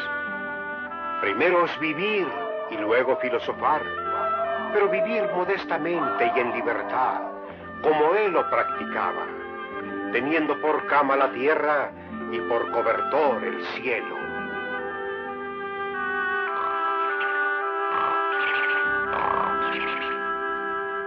Su ideal era que el hombre siguiera su sencilla doctrina. Y un día se levantó y se fue por el mundo a buscar a ese hombre. Pues todo esto estará muy bien, pero yo mejor me voy a buscar una muchacha. En primer lugar, hombre en general, no pienses mal, hombre en general. Carmen Rosa levantó la mano. Sí, profesor, buenos días. Hola, ¿cómo estás? El que mayormente habla ahí, yo lo conocía como Cantinflas. Sí. ¿Qué papel cumple Cantinflas en todo esto? Porque, bueno, hace mucho mi papá veía muchas películas de él, pero yo no sabía. O sea, en todas habla un poco de lo que está diciendo en este video, pero no sabía a qué se refería. A ver, justamente iba a mencionar eso, Carmen Rosa. Cantinflas es un señor mexicano, fallecido ya, ¿no? Mario Moreno se llama. Su nombre es Mario Moreno. Le dice, su apelativo es Cantinflas, pero se llama Mario Moreno. Es un gran actor mexicano, porque es un gran actor mexicano. Y tiene muchas películas, y seguramente tu papá, igual que mi papá, le encanta ver películas de Mario Moreno Cantinflas. Fue tal la popularidad que alcanzó este señor, sobre todo por la forma de hablar en sus películas, media raras y media así, que llegó a ser embajador de las Naciones Unidas, y justamente, si es que no me equivoco, Naciones Unidas fue la que propone esta serie de dibujos animados donde se lanza. A mí me hace recordar mucho mi infancia, porque yo veo este video, que lo he rescatado de YouTube, está en YouTube, lo he rescatado, pero yo venía del colegio o estaba en época de colegio, prendía la tele y daban ese tipo de dibujos cuando yo estaba en el colegio. Y no es que llore, Carol, sino es que eso me hace a mí preguntarme, ¿y qué se hace por la educación hoy en día? Este tipo de temas sí habían. A la que malcriado, ahora sí me voy, chao. Qué malcriado, Anderson, no, ya me voy, ahora sí. Chao, muchachos, chao. Un gusto, chao. No, así no se puede. ¿Qué pasó? No, ya ven. No, ahora sí, chao, ya me ofendí. Oye, escúchame, ese tipo de dibujos con enseñanza, con cultura, daban. Y así como hay varios capítulos de distintos temas. Pero yo lo tomé porque obviamente tiene que ver con el tema que yo estoy enseñando. Entonces, Aquí Cantinflas es un personaje que va a través de la historia y así como nos habla de Diógenes, nos habla del Imperio Romano, nos habla de los griegos, nos habla de esto, nos habla de aquello. Es un dibujo, es una serie de dibujos animados, Carmen Rosa. Y el personaje que narra, que habla o que aparece es Mario Moreno, Cantinflas, que hicieron de él una caricatura, ¿no? Si alguien tiene la curiosidad y la paciencia de buscarlo en YouTube, y se va a encontrar con capítulos muy interesantes. Y la introducción es muy bonita de estos dibujos animados, porque en la introducción se promueve la unidad entre hermanos, entre los países. No me acuerdo, no recuerdo cómo se llamaba el dibujo de Mario Moreno Cantinflas. A eso me refiero, Melanie, a eso me refiero. A eso me refiero. Pero ahora regresando, Carmen Rosa, si me permite, regresando aquí, el filósofo de los perros. Cínico significa perro. ¿Por qué? Porque la vida de Antístenes, de Diógenes sobre todo, está basada en eso. Es como si fuese un perro. ¿Ok? Es como si fuese un perro. ¿Por qué te dije? O como un hippie también podría ser. Un hippie, ¿por qué? Porque un perro es libre. O sea, Diógenes dice, un perro es libre, pero el perro callejero, te vuelvo a repetir, ese perro, ¿dónde duerme? Donde lo agarre la noche. Buscará un lugar y eso es suficiente. ¿Qué necesita comer? Busca su comida y come y listo, se acabó. ¿Cierto? No necesita mayores lujos. Carmen Rosa, escúchame. Diógenes decía, una persona es infeliz, porque siempre vive buscando aquello que no es importante en la vida. ¿Y qué no es importante en la vida? Lo material. Lo material no es importante. Lo importante es el conocimiento, la sabiduría, la espiritualidad, ¿cierto? Y eso implica no conformarse, sino ser feliz justamente con lo justo y necesario, nada más. Sí, se parece al budismo, así es. Por eso es que vamos a encontrar similitudes, por eso es que vamos a encontrar similitudes con otras posturas filosóficas. Cuando uno no sabe algo, no le sale algo al comenzar un conocimiento, se frustra. A ver, déjame leerte bien. A ver, él dice todo eso, pero cuando uno no sabe algo... Ya, sí sí te entiendo, pero los cínicos se enfocan en lo material. Ahora, efectivamente, cuando busco un conocimiento, pero no lo encuentro, seguramente será frustrante y eso también me hará infeliz. Seguramente, ya te entendí por dónde vas. Seguramente, sí. Pero básicamente su filosofía, lo que... Ese pasaje con el cual empecé la clase, este es justamente lo que hemos visto en la película. Diógenes, Alejandro Magno se entera que Diógenes está en esa ciudad, en tal ciudad. Y Alejandro conoce de Diógenes, que es un gran maestro, es un gran sabio. Y le dicen, lleve a la gente, le dice, lléveme donde está Diógenes. ¿Dónde está Diógenes? Y lo llevan donde está Diógenes. Y Alejandro, ¿quién es Alejandro? Alejandro es dueño del mundo. Él es el emperador de Macedonia y Macedonia ha conquistado terrenos inimaginables. Alejandro es el más de aquel entonces. Alejandro tiene fichas. Alejandro representa la opulencia. Y Alejandro está bien vestido, pues sí o no. Y va donde Diógenes. Y le dice Diógenes, se para. ¿Dónde está Diógenes? En su casa. ¿Cuál es su casa? Un barril. A los cínicos también se le llaman los filósofos del barril. Porque vivían en un barril, profe, pero ¿y su cama, su casa, tus techitos? No, eso no importa, dice Diógenes. Eso es irrelevante. Profe, me suena conformismo. Esa es la crítica que se le hace a los... Porque si bien es cierto, parece atractiva la teoría, hay que encontrarle la crítica. ¿Cierto? A un cínico podríamos decirle, oye, tú no eres filósofo, tú eres conformista, te conformas con poco. Él te dirá, es lo único que necesito, pero de repente tú no lo ves así. Entonces Diógenes vivía en un barril, Alejandro se acerca y le dice, gran Diógenes, se para delante de él y le dice, gran Diógenes, soy Alejandro Magno. Alucina, es como si vendría ahorita y dice, soy Vladimir Putin. O sea, un tipo súper poderoso. Y Alejandro le dice a Diógenes, Alejandro, soy el gran, Diógenes, soy el gran Alejandro Magno. Soy dueño de todo cuanto ves. Tú eres un gran sabio. Pídeme lo que quieras, te lo daré. porque lo admiraba, lo respetaba. Pero Diógenes y los cínicos, y de ahí viene cínico, los cínicos son cachosos, pues, cachacientos, ¿ves? Ah, ¿te puedo pedir lo que yo quiera? Sí, pídeme lo que tú quieras. Lo único que quiero es que te apartes, me estás tapando el sol. Y ahorita te pongo a prueba, a ti te pongo a prueba.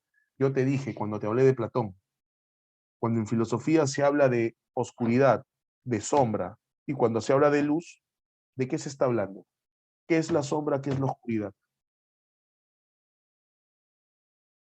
¿Qué representa la sombra? ¿Qué representa la oscuridad?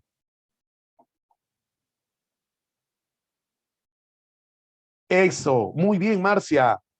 La ignorancia. ¿Y qué representa la luz? La luz, entonces, ¿qué pasa? Que Alejandro le tapa el sol. Alejandro le tapa el sol. ¿Y el sol qué cosa es? Luz. ¿Y la luz qué cosa es? Conocimiento. Entonces, este pasaje es muy representativo porque él dice, me estás tapando el sol. Estás tapando la sabiduría, el conocimiento. ¿Y qué representa Alejandro, que es la sombra, que es lo que impide que el sol llegue? ¿Qué representa Alejandro? La opulencia. La opulencia, todo aquello que no es necesario, como ni la ignorancia, si es ignorante, ¿sí sabes qué? Pues, sale ahí, me estás tapando el sol. Pero va más allá. ¿Quién es Alejandro? El rey, el emperador, como quieras llamarlo. ¿Y quién es Diógenes? Un tipo que vive en un barril. Y él lo desprecia, ala, qué malcriado. Así como me han despreciado a mí el día de hoy, igualito. Ala, qué malcriado Alejandro. Qué malcriado Diógenes, qué malcriado. ¿Cómo lo va a despreciar? Pero es que Diógenes y los cínicos desprecian todo aquello que no es relevante, que no es importante. Y para él, ¿qué no es relevante? ¿Qué no es importante? Lo material. Pregunta, ¿se entendió a los cínicos? Otro grupo tenemos a los sirenaicos. Tenemos a los sirenaicos. Y tenemos a Aristipo de Cirene. Sería marcar tu muerte y muy lenta. Sí. Piero, el que tú me escribas lo que me estás escribiendo me dice que tú y tus compañeros están entendiendo la clase. Me siento satisfecho. Sí, Leandro, podríamos decir que Carmen Rosa, baja la manito, hijita, ya, porque ya ahora sí ya no, si no me voy a estar fijando. Gracias, Carmen Rosa, muy amable. Ok, listo. Pero aparece otro grupo, los sirenaicos. Sirenaicos. ¿Por qué sirenaicos? Por la ciudad de Cirene. La ciudad de Cirene, Aristipo de Cirene. ¿Qué plantean los sirenaicos? En cuanto a la ética y en cuanto al conocimiento. La ética. El bien se identifica con el placer. Los sirenaicos. El placer. Pero seguramente tú escuchaste placer y no leíste la diapositiva, ya estás pensando cochinadas, ¿sí o no? Ya, ¿sí o no, Pierre? Ya sabía, te conozco, mojo, te conozco. Ya estás pensando cochinada. Profesor, placer, sí. Oye, con ella, dice el otro, con ella. Ni caso te hace y estás pensando en ella. Ni caso te hace. Escúchame, oye, escúchame. Pero el placer no solamente es sexual, ¿ah? El placer puede venir de distintas maneras. Placer cuando comes algo. ¡Hala, qué rico! Placer. Placer cuando ves una película, pero mostra, bien interesante. Mire. Hey, la próxima semana estrenan Animales Fantásticos. No me van a ver, lo siento, no vengo a clases, me voy al cine, Claro, go cine. Esa pela para mí. Uf. Es más, esta semana han estrenado Morbius. También, ¿cierto? Ha salido el segundo capítulo de Moon Knight. También está, pero on fire. Profe, usted creo que le gusta el cine, me da placer el cine. Otra forma de sentir placer. Se viene Doctor Strange, ya está la preventa. Ya compré. Ya, obviamente el multiverso. Escúchame. Entonces, no solamente piensas que el placer es sexual, que ya estás pensando, profe, en ella. No, y enfermo, no. No, no, no. Ahora, efectivamente, el placer puede ser identificado como algo sensual, como algo material. Lo que como, siento a través de la boca. Lo que siento a través de la piel, lo que veo, lo que escucho. Pero estos señores dicen que el placer tiene que ser un placer espiritual. Ah, profe, qué chiste. No, sí, placer es. Que existe el placer físico, pero el placer físico a la larga te trae dolor. Entonces lo que buscan ellos es un placer prolongado, no un placer momentáneo. Estás con ella, vamos a suponer que ella te hace caso. Vamos a suponer y estás en un momento de placer en 2 minutos te dura, 2 minutos duras, 2 minutos. Y eso es mucho, ¿ah? ¿Y después qué? ¿Y después qué? ¿Y después qué? Todo el día sufrimiento. No, entonces, verdad, no, profe, no me había puesto a pensar en eso. O sea, placer físico prolongado. Te comes esa comida que, uy, qué rico. 10 minutos, 15 minutos, media hora, y después qué. A Wilson, interesante lo que pones, por lo que pones Wilson, interesante. Otra forma de ver el placer, más prolongado, se parece a lo espiritual. Entonces es un placer espiritual. Buda. ¿A qué malcriado? ¿Cómo ve así Buda al profe? No, chao, ya me voy. Ya. ¿Cómo va a ser así? No, no, no. Ahora sí, ya demasiado, ya. No, mucho bullying al profe, ya. No. O sea, uno se entrega, uno explica, uno busca su video. No, no, no, chao, chao, chao, chao. Me voy, me voy. Eso se llama autarquía. La búsqueda de ese placer espiritual. Y no solamente quedarse en el placer físico, autarquía. El alma. Encima me canta. Y se marchó, y a su barco le llamó. La qué malcriada, Trilce, qué malcriada. Encima me canta. No, no, demasiado bullying. No, no, esto no se puede soportar, no se puede soportar. No, no, no. Chao, chao, chao, chao. Nos vemos ya. Voy a pedir mi cambio de horario. Voy a pedir mi cambio de horario.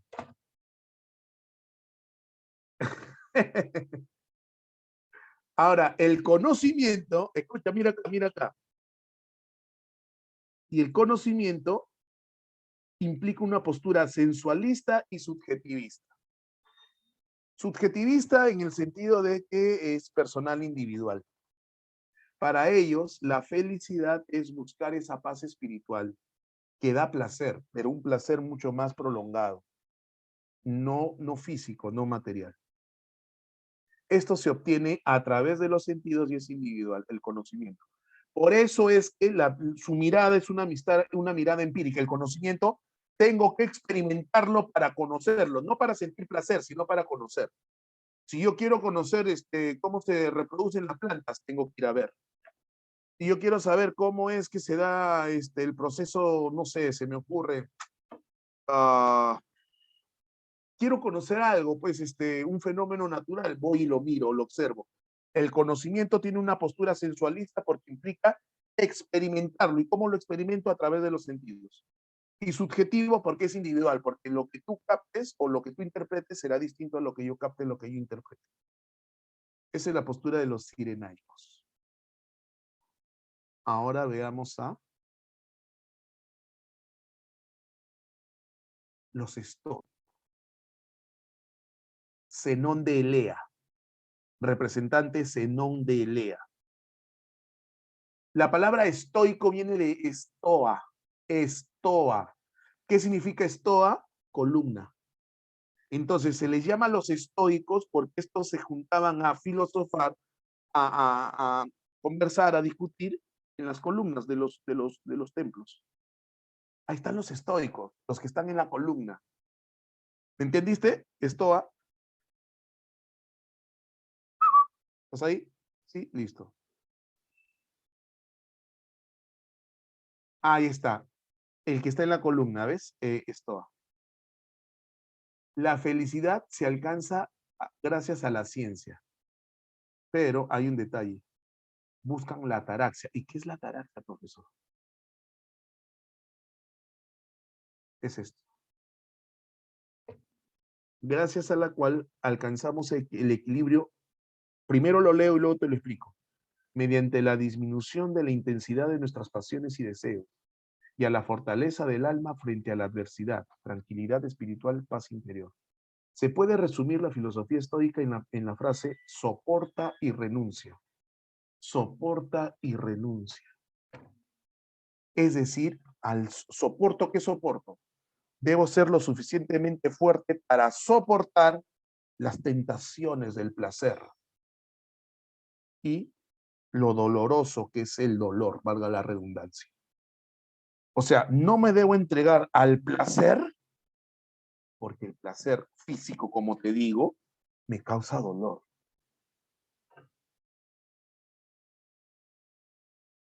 A ver, creo que ahora sí, de antemano voy a decir que lo que voy a decir es serio. ¿Eh? Así es que, por favor, sí acepto bromas, no hay problema, pero a eso voy, Piero, pero quiero que lo tomen con la seriedad del caso. El acto sexual, que tiene nombre propio, que se llama coito, ¿cierto? En tu mente adolescente, es muy probable que estés pensando que el coito es prolongado, media hora, 40 minutos, 50 minutos, y estás en el acto sexual, estás en el acto sexual. El acto sexual puede ser entendido como un tema físico. Físico, profesor, físico, de física. Hay un concepto en la física que tú conoces, te habrán explicado en física, que se llama fricción. ¿Conoces lo que es la fricción? Un cuerpo, fricción. Y al friccionarse, ¿qué genera? ¿Qué genera? Calor. Genera calor. ¿Ok? En el acto sexual, ¿qué ocurre? Se va a dar una penetración del miembro viril del hombre en lo que viene a ser el aparato reproductor de la mujer, que es la vagina. Pero es un acto de fricción. Y si no hay la adecuada lubricación, ese acto que se supone es placentero, termina siendo doloroso. Y es un acto que no dura media hora, 30 minutos, 50 minutos. El acto prolongado genera dolor.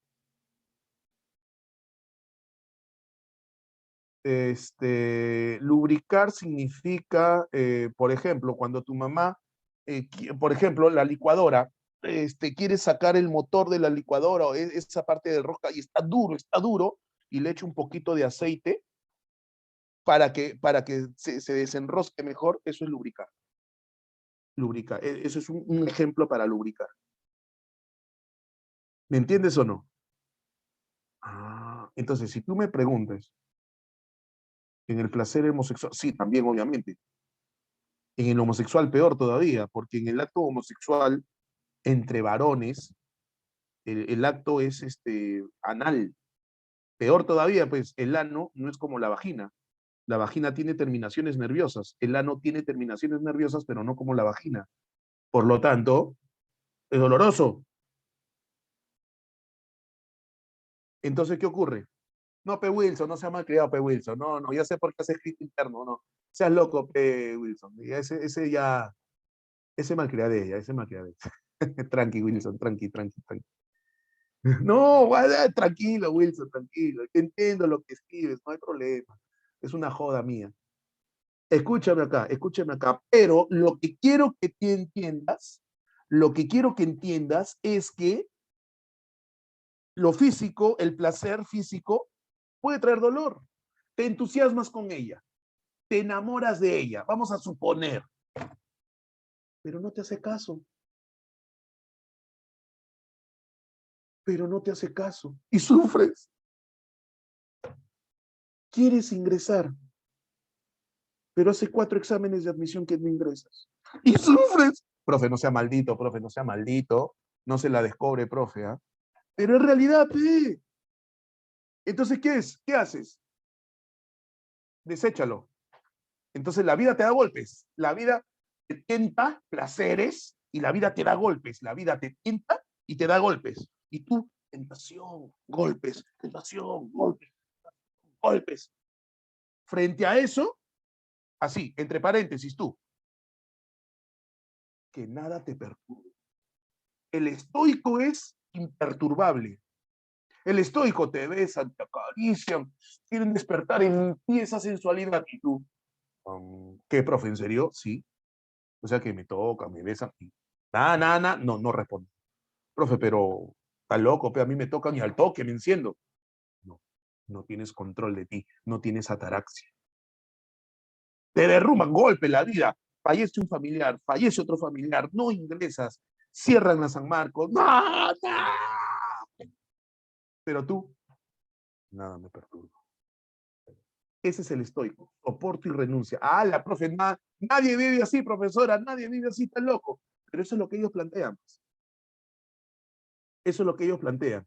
Gracias a la cual alcanzamos un equilibrio mediante la disminución de la intensidad de tus emociones, tus deseos y la fortaleza del alma para soportar la adversidad. Tranquilidad. Nada me perturba. Los epicúreos, Epicuro.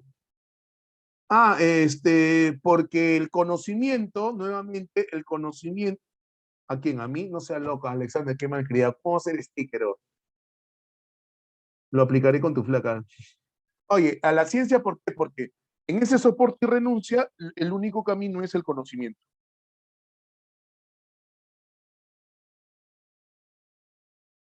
Los epicúreos, filosofía como camino para lograr la felicidad. Para ellos la felicidad se alcanza a través de la filosofía y la filosofía es la búsqueda del conocimiento. 1. Libertad a los hombres del temor. Estos señores decían, dioses, ¿qué dioses son? No existen, no existen. El hombre le tiene miedo a los dioses, pero le tiene miedo a algo que no existe. ¿Le tienes miedo a la muerte? Oh, pues estás loco, ¿para qué le tienes miedo? No, o si te vas a morir, ni cuenta te vas a dar. Después de muerto, ni cuenta te das.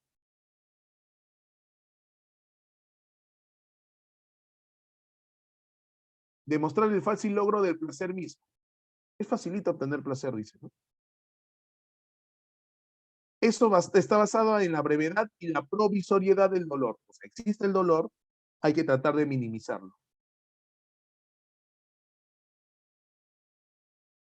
Escépticos. Estos señores, los epicúreos, también buscan el placer, pero tienen esta postura principalmente. Estos señores, sí, podríamos decir, o sea, ¿para qué le tienes miedo a algo que no conoces? Y cuando ocurra, ni cuenta te vas a dar, o sea, te vas a morir. ¿Y de qué dioses me hablas? ¿O de qué dioses me hablas? Ahora, no creo que sean los primeros ateos, no creo. Habrá gente que habrá sido atea. Los escépticos. Escéptico significa pirrón de Elis. Pirrón de Elis. Los escépticos son los que dudan, los que ponen en duda, en este caso, el conocimiento. Se caracteriza por su desconfianza de la capacidad del hombre para alcanzar la verdad. Entonces, una variedad del escepticismo es el relativismo. El escéptico, consiste en mantenerse indiferente. Oye, yo tengo la verdad. No sea. No, yo tengo no sea. Que Castillo es una basura. No sea. Que el Congreso tiene la razón. No sea. El escéptico pone en duda. Pero también vivir así es siempre dudando, nunca tomas postura con alguien, es también complicado. Suspenden el juicio. Ese suspender el juicio es la epoché. Emily, suspender el juicio es la epogé o epoché. No opinan. Y finalmente tenemos aquí a los neoplatónicos. Los neoplatónicos, nuevos, los nuevoplatónicos. Ahí encontramos a Plotino, influencia platónica. Hay una renovación de las ideas de Platón, parecido a Platón. Un nuevo enfoque que hace Plotino de la teoría platónica. Está el uno, ahí está el uno. ¿Es Dios? No, él no lo llama Dios, lo llama uno. Lo llama uno. Existe el uno. Y el uno emana, dice, mañana mi diapositiva, emanación. El uno emana. Profe, ¿el uno es el sol? No, no es el sol. ¿El uno es Dios? No. No. El uno es el demiurgo. Quizás de repente, pero no lo llaman demiurgo como Platón, sino el uno es como el origen de todo. Y del uno emana todo, emana. Emanar es que sale de ahí, emana, ¿no? Emana el espíritu. el alma y las almas particulares. Y en último lugar, la materia. Ahí está el hombre, el cuerpo. Pero el cuerpo tiene alma. Ahí está su alma. Entonces, el alma llega al hombre no porque se cayó, teoría de Platón, de que perdió la memoria, no, sino por emanación.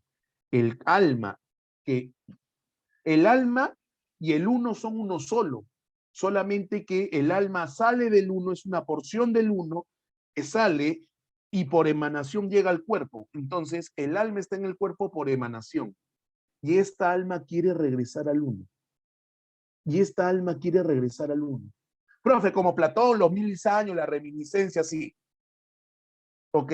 Pero no es por transmigración. No es por transmigración.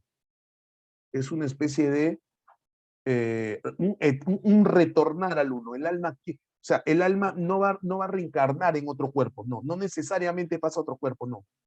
Esta alma cumple su función en este mundo y retorna al uno. Y es un ciclo que por ser ciclo se repite siempre. Teoría Platón. Y esto, Plotino, está más cerca al nacimiento de Cristo, está más cerca del cristianismo que Platón. Pero de una u otra manera Plotino tiene ideas platónicas. Entonces esto va a influenciar en el pensamiento cristiano católico. La próxima semana entramos, va a ser nuestra entrada a la Edad Media. Pero tenemos que ver cómo llegamos a la Edad Media filosóficamente hablando. No por reminiscencia, sino un retorno al uno.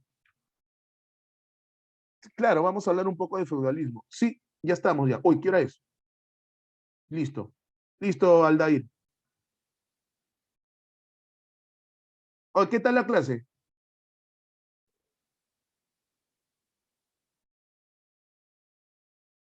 Me han bulleado. Se han reído de mí.